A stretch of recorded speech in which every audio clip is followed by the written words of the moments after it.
Halo semuanya, perkenalkan nama saya Ilona Tesalonika Brutorong dengan NIM 25022222077 dari kelas BIA Sore, Program Studi Bisnis Digital, Fakultas Ekonomi dan Bisnis, Universitas Satyatera Bhinneka. Jadi di video kali ini saya akan menjelaskan sedikit tentang komponen komputasi. Jadi, saya akan menjelaskan yang pertama itu ada motherboard. Disebut papan sistem, ini adalah papan sirkuit utama komputer yang tersusun atas 3 komponen utama. Yang pertama itu ada chip komputer, adalah sepotong kecil material semikonduktor, biasanya silikon, tempat sirkuit terpadu diukir. Yang kedua itu ada sirkuit terpadu, mengandung banyak jalur mikroskopis yang mampu menghantarkan arus listrik. Setiap sirkuit terpadu dapat mengandung jutaan elemen seperti resistor, kapasitor, dan transistor. Jadi yang ketiga itu ada transistor. Transistor dapat berfungsi sebagai saklar elektronik yang membuka atau menutup sirkuit untuk muatan listrik. Chip komputer mengandung jutaan atau miliaran transistor. Sebagian besar chip berukuran tidak lebih besar dari setengah inci persegi. Selanjutnya saya akan menjelaskan tentang prosesor ataupun CPU, yaitu Central Processing Unit. Prosesor ini menafsirkan dan menjalankan instruksi-instruksi dasar yang mengoperasikan sebuah komputer. Yaitu ada unit kontrol, prosesor yang bertugas mengendalikan dan mengarahkan seluruh operasi komputer. Kontrol unit ini berfungsi seperti otak kecil yang mengatur alur kerja di dalam CPU ataupun Central Processing Unit. Unit kontrol ini juga menerjemahkan setiap instruksi yang dikeluarkan oleh suatu program ataupun aplikasi, lalu memulai tindakan yang sesuai untuk melaksanakan instruksi tersebut. Unit kontrol terdiri dari unit logika aritmatika, daftar, dan bus. Jadi, selanjutnya saya akan menjelaskan tentang mesin cycle ataupun siklus mesin. Yang pertama itu ada register atau daftar. Sebuah prosesor berisi lokasi penyimpanan kecil berkecepatan tinggi yang disebut dengan register, yang menyimpan data dan instruksi untuk sementara waktu. Register merupakan bagian dari prosesor yang menyimpan lokasi dari mana instruksi diambil, menyimpan instruksi sementara. Unit kontrol mendekodekannya, menyimpan data sementara, lalu menghitungnya dan menyimpan hasil perhitungan. Selanjutnya itu ada sistem clock ataupun clock speeds. Jadi, jam sistem ini prosesor bergantung pada sirkuit kristal kuarsa kecil yang disebut dengan jam sistem untuk mengontrol pengaturan waktu semua operasi komputer. Kecepatan jam yaitu kecepatan jam sistem yang diukur dengan jumlah detak per detik.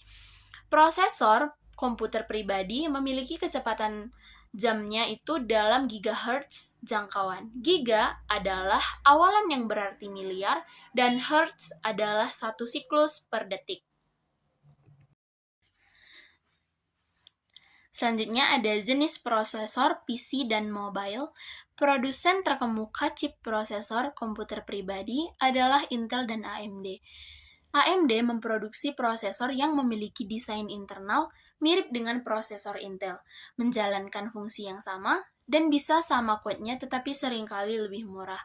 Untuk membantu konsumen mengevaluasi berbagai prosesor, produsen seperti Intel dan AMD kini menggunakan skema penomoran yang lebih akurat, mencerminkan generasi dan kecepatan pemrosesan chip mereka.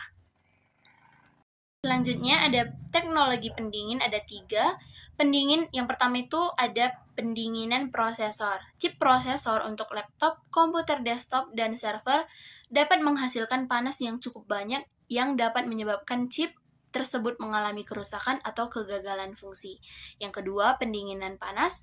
Komponen kecil dari keramik atau logam dengan sirip di permukaannya yang menyerap dan menyebarkan panas yang dihasilkan oleh komponen listrik seperti prosesor. Yang ketiga, teknologi pendinginan cair.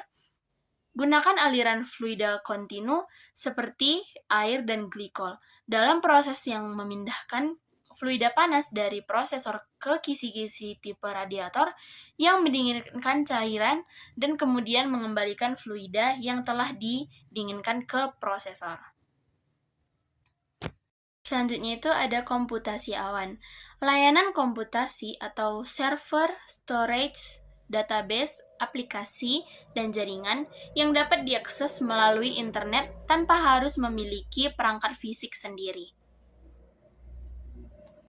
Saya akan menjelaskan tentang keuntungan menggunakan komputasi awan. Yang pertama ada aksesibilitas, dapat diakses dari mana saja dan kapan saja melalui internet sehingga memudahkan pengguna bekerja tanpa berada di lokasi tertentu. Yang kedua, pengurangan biaya, mengurangi biaya karena tidak perlu membeli server dan perangkat keras sendiri. Selanjutnya, penghematan ruang, tidak perlu menyediakan ruang fisik untuk menyimpan perangkat atau server karena semua data disimpan di pusat data cloud. Selanjutnya ada skalabilitas. Kapasitas layanan dapat ditambah atau dikurangi dengan mudah sesuai kebutuhan, tanpa harus mengganti perangkat atau menambah hardware. Yang selanjutnya itu ada representasi data. Data dalam komputer direpresentasikan menggunakan sistem bilangan biner, yaitu terdiri dari dua simbol, yaitu 0 dan 1. Sistem ini menggunakan bit ataupun binary digit sebagai satuan terkecil data dan byte sebagai kumpulan 8 bit. Selanjutnya itu ada memori. Memori adalah komponen penyimpanan yang berfungsi sebagai menyimpan instruksi dan data agar bisa diakses CPU ataupun Central Processing Unit. Yang kedua, menyediakan tempat penyimpanan sementara selama program berjalan. Selanjutnya, menjaga agar proses komputasi berlangsung cepat dan efisien.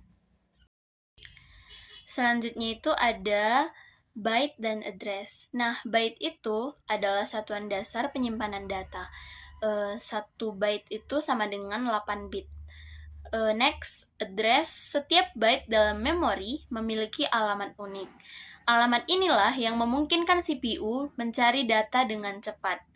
Byte sama dengan kotak penyimpanan kecil. Address sama dengan nomor rumah. Nah, selanjutnya saya akan menjelaskan jenis-jenis memori. Yang pertama itu ada RAM ataupun Random Access Memory. Nah, RAM ini menyimpan data sementara ketika program berjalan. RAM ini dibagi menjadi dua, yaitu yang pertama ada DRAM ataupun Dynamic RAM. Yang kedua ada Statis RAM ataupun SRAM.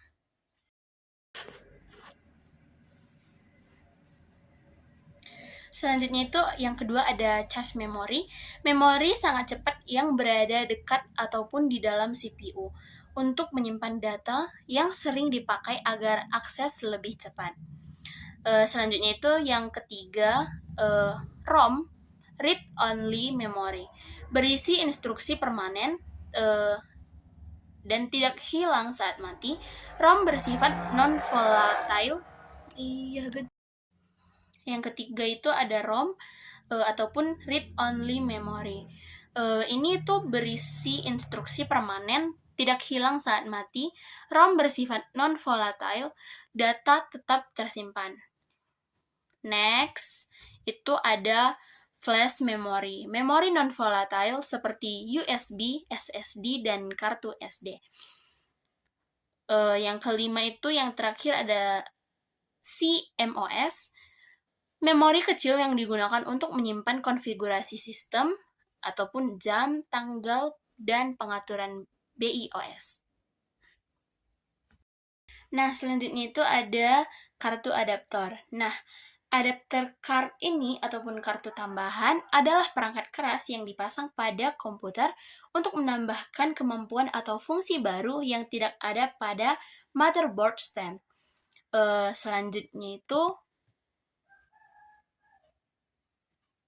Selanjutnya, expansion slot. Expansion slot ini adalah slot khusus di motherboard yang digunakan untuk memasang kartu tambahan. Nah, yang ketiga itu ada USB adapters dan hot plugging. Nah, selain dipasang di slot motherboard, adaptor juga ada yang menggunakan port USB.